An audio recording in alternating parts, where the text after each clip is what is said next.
Bails తీసుకొచ్చేసి bail ఎప్పుడో అర్ధరాత్రి వస్తే అర్ధరాత్రి నేను గేట్లు ఓపెన్ చేయమంటారు. అది నా ఇంటి గేట్లు అవి. మీ ఫ్రెండ్ అయితే వదిలేయాలన్నా అయితే రాయిపించండి రాజ్యాంగం. వీళ్ళిద్దరిలో ఎవరు నిజం చెప్తున్నారో మనం కన్ఫర్మ్ గా చెప్పలేం. రేవంత్ రెడ్డి గారి ప్రకారం అర్జున్ గారు ఒక్కటే మాట అన్నారండి, నేను సినిమా ఏదైకి ఇక్కడే కూర్చుంటా, నన్ను కాసేపు వదిలేయండి అనే మీనింగ్ వచ్చినట్టు ఆయన మాట్లాడారండి. రేవంత్ రెడ్డి గారు ఇవాళ అసెంబ్లీలో ఏం చెప్పారు అది నిజమైతే అల్లు అర్జున్ గారి మీద చాలా పెద్ద ఎలిగేషన్ వేశారు. ఇప్పటి వరకు మనం కాయిన్ కి ఒక సైడే చూస్తున్నామా, అర్జున్ గారికి బెనిఫిట్ ఆఫ్ డౌట్ ఇచ్చామా అనిపించేలా ఆయన మాట్లాడారు. చాలా ఫియర్ స్పీచ్ అది. ఒక్కొక్కటిగా మాట్లాడదాం. అన్నిటికన్నా పెద్ద ఎలిగేషన్ ఏడో తెలుసా, 4వ తేదీన అర్జున్ గారు థియేటర్ లోపలికి వెళ్ళిన తర్వాత ఏది ఈ క్రౌడ్స్ అంతా దాటుకొని బయట ఎవరైతే క్రౌడ్ మిగిలి ఉన్నారో పోలీసులు ఆ క్రౌడ్ మొత్తాన్ని సెపరేట్ చేసిన తర్వాత ఒక తల్లి ఆ కొడుకుని పట్టుకొని చనిపోయిందంట. మొత్తం అక్కడ ఉన్న జమైన జనాలను అందరూ కూడా తీస్తే ఆ శవాలుగా మారిన తల్లి కొడుకు చేయి ఇడవలే అధ్యక్ష. రేవతి గారు 9 సంవత్సరాల తేజ్ అక్కడ నుంచి దుర్గాబాయి దేశ్ముఖ్ హాస్పిటల్ పట్టుకెళ్తే తల్లి చనిపోయిందండి.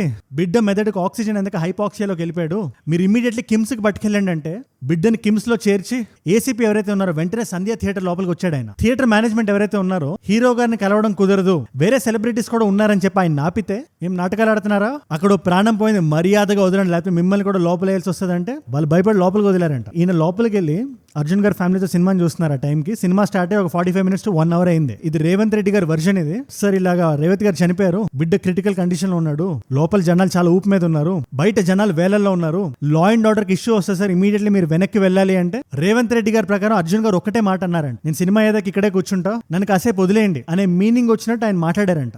మీరు దయచేసి వెళ్ళిపోండి, వచ్చిండ్రు చూసిండ్రు కదా వెళ్ళిపోండి అంటే లేదు నేను సినిమా అయిపోయే వరకు ఇట్లే కూర్చుంటానని పోలీసులతో చెప్పిండని ఇదే మాట ఆయన హైర్ అఫీషియల్ కాల్ చేసి చెప్తే కమిషనర్ వచ్చి ఆయన వచ్చేసరికి టైం 12 అయింది, సినిమా అప్పటికి ఫినిష్ అవ్వలేదు, కంప్లీట్ అవ్వడానికి ఆల్మోస్ట్ ఒక గంటన్నర ఉంది. ఆయన డైరెక్ట్ గా వచ్చి అర్జున్ గారు మీరు ఇమీడియట్ గా వెకేట్ చేయకపోతే థియేటర్ నుంచి మిమ్మల్ని స్టేషన్ పట్టుకెళ్లాల్సి వస్తుంది అని చెప్తే అప్పుడు ఆయన వదిలేరండి. These are the visuals.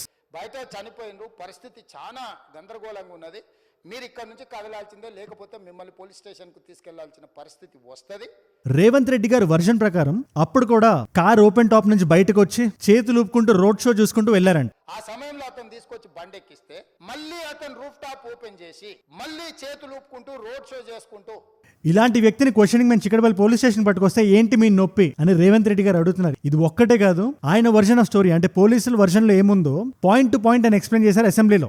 అసలు ఆ వర్షన్ ఏంటో ఈ పర్టికులర్ వీడియోలో మనం చూద్దాం. ఎందుకంటే ఇప్పటి వరకు మనం ఒక సైడ్ చూసుకుంటూ వస్తున్నాం, మోస్ట్లీ నిరంజన్ రెడ్డి గారి వర్షన్ విన్నాం మనం. ఇప్పుడు రేవంత్ రెడ్డి గారు ఏమంటున్నారో ఈ పర్టికులర్ వీడియోలో మనం చూద్దాం. అండ్ మోస్ట్ ఇంపార్టెంట్లీ ఆయన చెప్పినా కానీ హైకోర్టులో ఆయన ప్రూవ్ చేయగలిగితే అర్జున్ గారికి చాలా పెద్ద శిక్ష పడే అవకాశం ఉంది. సో ఆయన సైడ్ ఏంటి, దాంట్లో ఎంతవరకు ఫ్యాక్ట్స్ ఉన్నాయి, ఆ రోజు ఆ డెత్ కారణం పోలీసుల వైఫల్యమా, అర్జున్ గారి నిర్లక్ష్యం, డబుల్ ట్యాప్ చేసి జూమ్ ఇన్ చేసి మరీ చూద్దాం. ఈ వీడియోలో తెలంగాణ గవర్నమెంట్ స్టాండ్ ఏంటో మనకు తెలుస్తుంది, స్టేట్ లా అండ్ ఆర్డర్ ఎంత సీరియస్ గా తీసుకుంటుందో మనకు తెలుస్తుంది, గవర్నమెంట్ పర్స్పెక్టివ్ మనకు తెలుస్తుంది. ఫైనల్ గా 2 sides మన ముందు ఉంటాయి కాబట్టి సిటిజన్స్ గా యూ కెన్ డిసైడ్. ఇలాంటి ఇంపార్టెంట్ నేను అప్డేటెడ్ టాపిక్ ని పర్స్పెక్టివ్ లో పెట్టి కన్సైజ్ గా మీ ముందు పెట్టడం 10-15 నిమిషాల వ్యవధిలో నా బాధ్యత. అది ఎవ్రీ సింగిల్ డే ఒక వీడియో వస్తుంది. అది లోకల్ టాపిక్ అయి ఉండొచ్చు, నేషనల్ అయి ఉండొచ్చు, ఇంటర్నేషనల్ అయి ఉండొచ్చు. అదరకుండా బెదరకుండా అన్బయాస్డ్ గా న్యూట్రల్ గా మీ ముందు పెడతా. అచ్చ తెలుగులో చెప్పాలంటే పచ్చి నిజాలు. సో కొత్తగా వచ్చిన వాళ్ళు ఎవరున్నా కింద కనబడే సబ్స్క్రైబ్ బటన్ నొక్కి పెట్టుకోండి.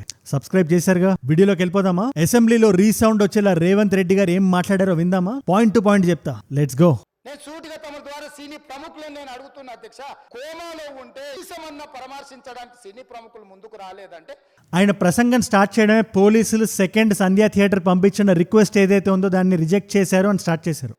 తిరస్కరించిన తర్వాత కూడా 4వ తారీఖు 9:30 ప్రాంతంలో హీరో రావడం జరిగింది. అంటే మనందరికీ తెలిసినట్టే ఆల్రెడీ ప్రీవియస్ వీడియోస్ లో మాట్లాడుకున్నాం, సంధ్యా థియేటర్ సెకండ్ రోజున ఒక రిక్వెస్ట్ లెటర్ పంపించింది పోలీసులు. సార్ 4th రోజు ఏదైతే ఉందో అర్జున్ గారు థియేటర్ కి రాబోతున్నారు, సెలబ్రిటీస్ ఉంటారు, ఫ్యామిలీ మెంబర్స్ ఉంటారు, మాకు మీ సెక్యూరిటీ కావాలి అని అడిగితే 3rd పోలీస్ రెస్పాండ్ అయ్యారు. ఇది ఇప్పుడు దాకా మనకు కొంచెం డౌట్ ఉండేది.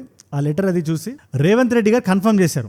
ఏమని, మీరు 4th రావద్దు అని పోలీసులు 3rd డే మళ్ళీ రిప్లై చేశారు. అయినప్పటికీ అది చెప్పినప్పటికీ సరైన బందోబస్తు ఉండదని తెలిసినప్పటికీ అర్జున్ గారు ఎక్స్ రోడ్స్ చౌరస్తా ముందు నుంచే కార్ ఓపెన్ టాప్ బయటకు వచ్చి రోడ్ షో చేసుకుంటూ వచ్చారు. కానీ ఎక్స్ రోడ్ చౌరస్తా కంటే ముందు నుంచే కార్లో రూఫ్ టాప్ ఓపెన్ చేసి రోడ్ షో చేసుకుంటే థియేటర్లో పోవడంతో ఆ చుట్టుముట్టు అక్కడ సింగిల్ ఎంట్రన్స్ ఉంటది, జనాలు సరిగ్గా మేనేజ్ చేయలేం అని తెలిసినా కూడా ఆయన వచ్చారు. అప్పటిదాకా ఏవైతే గేట్లు మూస్తుంటాయో ఆయన లోపల రానివ్వడానికి మాత్రమే క్విక్ గా తెరిచారు. ఇది 9:30 PM ఇది. అది ఓపెన్ అయ్యేసరికి అర్జున్ గారితో పాటు అందరూ ఇన్ఫ్లక్స్ లో లోపలికి వచ్చేసారు. లోవర్ బాల్కనీ ఎంట్రన్స్ ఏదైతే ఉంటుందో అక్కడ నుంచి గేట్ నుంచి అందరూ అర్జున్ గారి సైడ్ వచ్చేస్తుంటే ఇది రేవంత్ రెడ్డి గారు అన్నారు.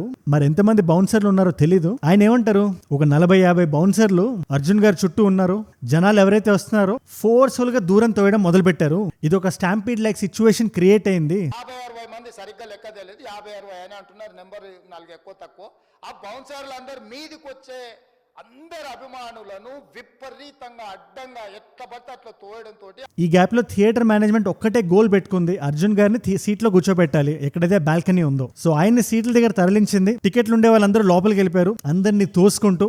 బయట ఎవరైతే జనాలు మిగిలారో అర్జున్ గారు లోపలికి వెళ్ళిన తర్వాత వాళ్ళందరినీ పోలీసులు డిస్పర్స్ చేసేసరికి ఒక తల్లి బిడ్డ అక్కడ పడిపోయి కనిపించారు. ఆ విజువల్స్ చూస్తే చాలా హృదయ విదారకంగా ఉంది నాకు. తల్లి జస్ట్ సెకండ్స్ ముందు రేవతి గారు ఆ బిడ్డను పట్టుకొని లోపలికి వెళ్ళడం, ఒక తల్లి ప్రేమ ఏంటో నేను అప్పుడే చూశాను. వీడియో చూసిన తల్లి లోపలికి వచ్చినప్పుడు కొడుకు చేయి పట్టుకొని ఎంత జాగ్రత్తగా కొడుకుని తీసుకొని వస్తుందో తల్లి ప్రేమ ఎట్లుంటుందో అక్కడ నాకు చూసి నాకు అర్థమైంది. బట్ ఎప్పుడైతే చనిపోయినప్పుడు కూడా బిడ్డ చేతుల్ని ఆవిడ వదలలేదు. అక్కడ ఉండే పోలీసులు వాళ్ళకి తెలిసిన ఫస్ట్ ఎయిడ్ వాళ్ళు చేశారు. శవాలుగా మారిన తల్లి కొడుకు చేయి ఇడవలే అధ్యక్ష, అట్లే చేయి బిగ్గర పట్టుకొని పోలీసు వెళ్ళి చూస్తే ఆ తల్లి. ఈ పాయింట్ గురించి మనం ముందు వీడియోలో కూడా మాట్లాడాం. ఇన్ఫాక్ట్ ఎవరైతే అక్కడ పోలీసు ఉన్నారో ఎస్ఐ మౌనిక గారు, ఆవిడ సిపిఆర్ పర్ఫామ్ చేశారు రేవతి గారికి, తేజ్ కి. ఆవిడతో పాటు ఆంజనేయులు గారు కూడా చేశారు. ఇదంతా ఒక పక్క జరుగుతుంటే పాప ఆవిడ అక్కడే చనిపోయింది. తర్వాత హాస్పిటల్కి పట్టుకెళ్ళాం. ఇదంతా ఒక పక్కన జరుగుతుంటే అర్జున్ గారు లోపల ఎక్కడైతే సీట్లో కూర్చున్నారో కింద ఎవరైతే జనాలు ఉన్నారో వాళ్ళందరినీ తొక్కుకుంటూ మా హీరో చేతులు పట్టుకోవాలని చెప్పి లోపల ఇంకో సిచ్యువేషన్ క్రియేట్ అయింది. కింద నేల కింది నుంచి పై వరకు వెనక్కి తొక్కుకుంటా పైకెక్కి హీరో చేతులు కలపాలని కంగారుగా అక్కడ ఉండే పోలీసు అందరూ హాస్పిటల్ తీసుకెళ్లి, వీడియో బిగినింగ్ లో చెప్పినట్టు ఒక ఏసీపీ ఇమీడియట్లీ ఈ సిచ్యువేషన్ మళ్ళీ ఇంకో దగ్గర రిపీట్ అవ్వకూడదు, థియేటర్ లో ఆల్రెడీ జనాలు బయట ఉన్నారు, వాళ్ళ ప్రాణాలకు ఇష్యూ రాకూడదు అని చెప్పి లోపలికి వెళ్తుంటే థియేటర్ వాళ్ళు అడ్డుకోవడం, ఆయన స్ట్రిక్ట్ గా లోపలికి వెళ్ళడం. అర్జున్ గారికి తెలిసినా కూడా ఆయన మిగిలిన సినిమా అక్కడ కూర్చొని చూశాడు ఆ హీరో. లేదు నేను సినిమా అయిపోయే వరకు ఇట్లే కూర్చుంటానని పోలీసులతో చెప్పిండని అని చెప్పి రేవంత్ రెడ్డి గారు అసెంబ్లీలో చెప్తున్నారు. ఆయన ఇది చాలా పెద్ద ఎలిగేషన్. ఇది ఇన్ఫాక్ట్ ఇప్పుడు దాకా వచ్చిన స్పీచ్ మొత్తంలో రేవంత్ రెడ్డి గారు చెప్పిన పాయింట్స్ లో ఇది అందరూ అండర్లైన్ చేసుకోవాల్సిన పాయింట్. అసలు ఇప్పుడు అర్జున్ గారు ఏమన్నారు నిజంగా నాకు తెలియదు. నాకు నెక్స్ట్ డే మార్నింగ్ తెలిసింది. నేను సినిమా చూసి వచ్చిన తర్వాత మాకు తెలిసిన విషయం అంటే నెక్స్ట్ డే మార్నింగ్ రేవతి గారిని ఆవిడ ఆ తొక్కిస్లాట్లో దెబ్బలు తగిలి ఆవిడ చనిపోయారని తెలిసి నేను చాలా గంటలు షేక్ అయిపోయాను అన్నారు కదా. మరి రేవంత్ రెడ్డి గారి వర్షన్ చాలా కాంట్రడిక్టింగ్ గా ఉంది. వీళ్ళిద్దరు ఎవరు నిజం చెప్తున్నారో మనం కన్ఫర్మ్ గా చెప్పలేం, ఎందుకంటే దేనికి డాక్యుమెంటెడ్ ఎవిడెన్స్ లేదు. బట్ రెండు వర్జన్స్ కి 180 degrees డిఫరెన్స్ ఉందని మాత్రం మీకు చెప్తున్నా. ఆయనకు తెలిసి సినిమా మొత్తం చూద్దామని ఆయన ఫిక్స్ అయ్యారు. ఎప్పుడైతే కమిషనర్ ఆఫ్ పోలీస్ వచ్చి సార్ మీరు ఇమీడియట్లీ థియేటర్ వెకేట్ చేయకపోతే ఇక్కడ నుంచి డైరెక్ట్ గా పోలీస్ స్టేషన్ తీసుకెళ్తాం అన్నప్పుడు ఆయన బయటకు వచ్చారు. బయటకు వచ్చి కూడా ఆయన ఓపెన్ టాప్ లో వెళ్ళారు అని పోలీసులు చెప్తున్న వర్జన్ ఇది. మళ్ళీ అతను రూఫ్ టాప్ ఓపెన్ చేసి మళ్ళీ చేతులు ఊపుకుంటూ రోడ్ షో చేసుకుంటూ రేవంత్ రెడ్డి గారు ఇది కంటిన్యూ చేస్తూ, అధ్యక్ష ఇది వీళ్ళు ఇక్కడతో ఆపలేదు. ఇన్సిడెంట్ జరిగి 10-12 రోజులు అయినా కూడా కిమ్స్ హాస్పిటల్లో ఉండే ఆ బిడ్డను చూడడానికి హీరో రాలేదు, సినిమా యూనిట్ రాలేదు, ఎవరు వచ్చి చూడలేదు. వాళ్ళు సరైన రెస్పాన్స్ లేకుండా, మానవత్వం లేకుండా బిహేవ్ చేస్తుంటే ఎవరు హీరో గాని ప్రొడ్యూసర్ గాని ఎవరు గాని నా పిల్లవాడిని పరామర్శించడానికి కూడా పోలేదు అధ్యక్ష. అప్పటికే పోలీసులు కొన్ని అరెస్టులు చేసి సంధ్య థియేటర్ మేనేజ్మెంట్ కి సంబంధించి ఎవరైతే రెస్పాన్సిబుల్ పీపుల్ ఉంటారో ఎం సందీప్, ఎం నాగరాజు అనే వ్యక్తుల్ని, సంధ్య థియేటర్ కో ఓనర్ ఒక అతను, మేనేజర్ ఒక అతను, వీళ్ళిద్దరిని అదుపులోకి తీసుకొని వాళ్ళని క్వశ్చన్ చేసిన తర్వాత ఏ లెవెల్లో ఉండే అల్లు అర్జున్ గారిని 12 రోజులు అయిన తర్వాత మేము క్వశ్చనింగ్ ఆయన ఇంటికి వెళ్ళి పిలిస్తే ఆయన పోలీసులతో మిస్బిహేవ్ చేశాడు. ఆయన అదంతా తట్టుకొని కూడా మేము బాబాసాహెబ్ అంబేద్కర్ రాసిన రాజ్యాంగంలో ఉన్నట్టు ఆయన కోర్టులో ప్రొడ్యూస్ చేస్తే వేరే పొలిటికల్ పార్టీస్ అందరూ నా మీద పడిపోతారు, వాళ్ళు 10 సంవత్సరాలు రూల్ చేసిన వాళ్ళు అని చెప్పి ఇండైరెక్ట్ గా కేటీఆర్ గారిని టార్గెట్ చేస్తూ వాళ్ళు ధర్నాలు చేసేటప్పుడు సినిమా షూటింగ్ కూడా ఆపేసిన క్యాండిడేట్స్ వాళ్ళు ఇప్పుడు సినిమా వాళ్ళ గురించి మాట్లాడుతుంటే చాలా హాస్యాస్పదంగా ఉంది. ఉద్యమాల సమయంలో సినిమా షూటింగ్ లో జరగొద్దని దాడులు చేసిన వ్యక్తులు అయినా ఆయన ఏమంత గొప్ప వ్యక్తి అని అర్జున్ గారి గురించి మాట్లాడుతూ ఆయన ఇలా జైలుకి పట్టుకెళ్లే లోపలే లంచ్ మోషన్ వేసేసి బెయిల్స్ తీసుకొచ్చేసి, బెయిల్ ఎప్పుడో అర్ధరాత్రి వస్తే అర్ధరాత్రి నన్ను గేట్లు ఓపెన్ చేయమంటారు. అది నా ఇంటి గేట్లు, అవి నా ఇంటి దర్వాజా అయితే ఓపెన్ చేస్తా, లోపలికి బయటికి పంపుతా, జైలు గేట్లు ఓపెన్ చేస్తే నన్ను బయటికి నూకుతారు. సీఎం గా నాకు పవర్స్ ఉండాలి కదా, తెలియకుండా ఎలా మాట్లాడతారు మీరు అని చాలా అగ్రెసివ్ గా మాట్లాడారు ఆయన. పైగా అర్జున్ గారి ఇంటికి ఎవరైతే సెలబ్రిటీస్ వచ్చారో వాళ్ళని కూడా దూషిస్తూ అర్జున్ గారికి ఏమైనా కాలు పోయిందా, కన్ను పోయిందా, లేదా కిడ్నీలో ఏమైనా ప్రాబ్లమా, అంతమంది వచ్చిపోతున్నారేంటి? ఆ వచ్చిన వ్యక్తుల్లో ఒక్క సెలబ్రిటీ అయినా, ఒక్క వ్యక్తి అయినా కిమ్స్ హాస్పిటల్కి వెళ్ళి ఆ బాబు ఎలా ఉన్నాడో కనుక్కున్నారా మీరు అని డైరెక్ట్ గా అడుగుతున్నారు ఆయన.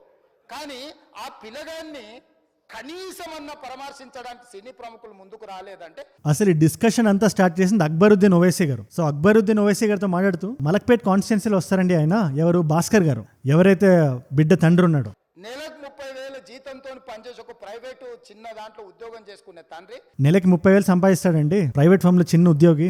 అలాంటి వ్యక్తులకైతే మీరు పట్టించుకోకుండా ఈ పొలిటికల్ పార్టీస్ ఆ హీరోకి ఎట్లా కొమ్ములు కాస్తారు మీరు అని అడుగుతున్నారు. మీ ఫ్రెండ్ అయితే వదిలేయాలనా? అయితే రాయిపించండి రాజ్యాంగం, పెద్ద పెద్ద అక్షరాలతో రాయండి, బడే బడే సెలబ్రిటీస్, పొలిటీషియన్స్, సూపర్ స్టార్స్ అయితే మర్డర్ చేసినా కూడా ఎటువంటి శిక్ష పడదు అని రాజ్యాంగంలో ఒక రూల్ రాయండి, నేను వదిలేస్తా. లేకపోతే నేను కుర్చీలో కూర్చున్న వరకు ఆ భాస్కర్ గారి ఫ్యామిలీకి ఏమైందో, రేవతి గారికి ఏమైందో, ఆ బిడ్డకి ఏమైందో నేనైతే చూస్తూ ఊరుకోను.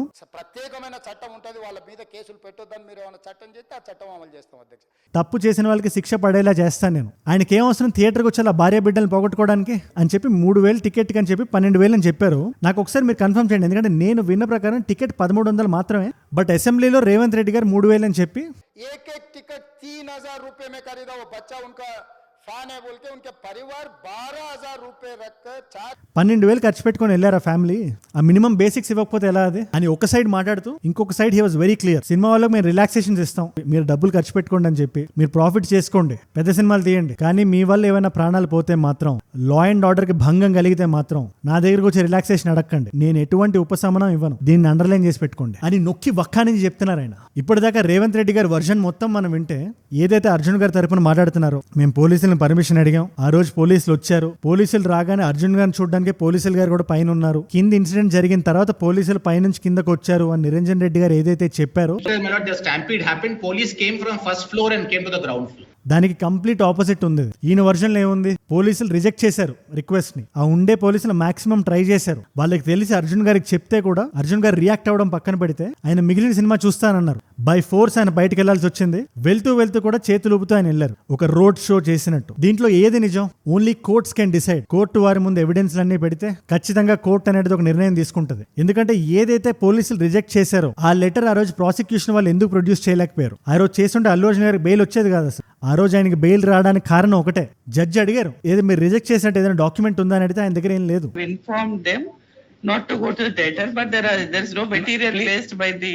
I will case my lord. But ఇప్పుడు ఉంది, అప్పటికి ఇప్పటికి ఏం మారింది? క్వశ్చన్ నెంబర్ 1, రేవంత్ రెడ్డి గారు చెప్పినట్టు అర్జున్ గారు గానీ, సినిమా టీం వాళ్ళు గానీ, ప్రొడ్యూసర్స్ గానీ ఆ బిడ్డను చూడడానికి ఎందుకు వెళ్ళలేదు? మీ సినిమా చూసే కదా ఆ బిడ్డకి అట్లా జరిగింది. క్వశ్చన్ నెంబర్ 2, ఈ ఇన్సిడెంట్ జరిగినట్టు అర్జున్ గారికి తెలుసా తెలీదా? అర్జున్ గారు తెలియదు అంటున్నారు, కమిషనర్ ఆఫ్ పోలీస్ ఆయనకి తెలుసు అంటున్నారు. ఈ రెండిట్లో ఏది నిజం? క్వశ్చన్ నెంబర్ 3, ఈ మూడిటికి ఆన్సర్స్ తెలియాలి, కోర్టులో నిజాలు బయటికి రావాలి, రేవతి గారికి న్యాయం జరగాలి. ఎందుకంటే ఆ బిడ్డ రేపు లేచిన తర్వాత మా అమ్మ ఎక్కడంటే సమాధానం ఎవరు చెప్తారు? ఆ పాప ఇంకా అమ్మ ఊరెళ్ళింది ఇంకా రాదు అని చెప్తుంది ఆ పాప, పాపం తేజ్ వాళ్ళ చెల్లి. ఆ బిడ్డకి సమాధానం ఎవరు చెప్తారు? అమ్మ ఎందుకు రాదంటే. రేవంత్ రెడ్డి గారు అయితే నేను ఉన్నంత వరకు లా అందరికీ సమానం అనే చెప్తున్నారు. కాకపోతే ఆ సిద్ధాంతానికి నిజంగా ఆయన కట్టుబడి ఉన్నారో లేదా అర్జున్ గారిని ఏదైనా పొలిటికల్ వెండెట్టా మీద టార్గెట్ చేస్తున్నారో, ఇది మనందరం పరిశీలించాల్సిన విషయం. లేదు నేను సినిమా అయిపోయే వరకు ఇట్లే కూర్చుంటానని పోలీసులతో చెప్పిండని. ఫాల్స్ ఎలిగేషన్, రాంగ్ అంటే మిస్కమ్యూనికేషన్ వల్ల కూడా చాలాసార్లు జరుగుద్ది. మేము కంట్రోల్ చేయలేము, వద్దు అని తిరస్కరించారు. ఇలా చేశాను అనేది రాంగ్ ఎలిగేషన్స్ పడేసరికి ఐఎమ్ ఫీలింగ్ ఎక్స్ట్రీమ్లీ. పోలీసులతో దురుసుగా ప్రవర్తించిండు. It's humiliating and character assassination. నేను 20 ఏళ్ళుగా నేను ఎప్పుడు ఇలాంటి ఇష్యూలో. మళ్ళీ అతను రూఫ్ టాప్ ఓపెన్ చేసి మళ్ళీ చేతులు ఊపుకుంటూ రోడ్ షో చేసుకుంటూ అలా అన్నప్పుడు చాలా బాధ వేస్తుంది. ఎందుకంటే అండ్ మీరు ఇక్కడ వరకు నా వీడియోలో వచ్చారంటే నా వీడియోస్ మిమ్మల్ని ఆకట్టుకుంటున్నాయి అండ్ ఒక వాల్యూ పొందుతున్నారు. Thank you so much for that. ఇలాంటి వీడియోస్, థాట్ ప్రొవోకింగ్ వీడియోస్, రాగద్వేషాలు లేకుండా, ఎవరిని చూసి భయపడకుండా, రాగా కన్సైజ్ గా అందరికీ అర్థమయ్యేటట్టు మీ ముందు పెట్టడం నా బాధ్యత. ఎవ్రీ సింగిల్ డే ఒక వీడియో. మరి నేను వీడియో పెట్టగానే మీ దాకా రావాలి కదా, కింద కనబడే సబ్స్క్రైబ్ బటన్ నొక్కి పెట్టుకోండి. అండ్ ఆల్సో నాతో ఏదైనా వీడియో ఐడియా టాపిక్ ఇద్దాం అనుకున్నా, లేదా ఇలాంటి వీడియోస్ ని షార్ట్ ఫామ్ లో ఒక రీల్ ఫార్మాట్ లో చూద్దాం అనుకున్నా, Instagram is the way to go. నాతో ఇంకా డైరెక్ట్ గా కనెక్ట్ అవ్వచ్చు. Come let's connect there also. And 2 complimentary videos పెడుతున్నాను నేను. రీసెంట్ గా అమిత్ షా గారికి, రాహుల్ గాంధీ గారికి పెద్ద గొడవ జరిగింది బాబాసాహెబ్ అంబేద్కర్ విషయంలో. ఆ పర్టికులర్ వీడియో ఇక్కడ ఉంటే, and another video 1 nation 1 election అంటే జమిలీ ఎలక్షన్స్ మీద ఒక క్లారిటీ ఇవ్వమని చాలా మంది అడుగుతున్నారు. ఆ వీడియో ఆల్రెడీ నేను చేశాను. ఆ పర్టికులర్ వీడియో ఇక్కడ ఉంది. ఈ రెండిట్లో మీకు ఏది ఇంట్రెస్ట్ ఉంటే ఆ వీడియో వెళ్ళి చూడండి. అండ్ నేను మిమ్మల్ని మళ్ళీ రేపు కలుస్తా. మనందరం కలిసి ఎదగాలి, కలిసి పెరగాలి. Let us all rise together. Rise above political advantages. Rise above political mockery. Rise above hate. ఏజూడ్ అంటే మనం. జై హింద్, జై భారత్, జై ఆంజనేయ.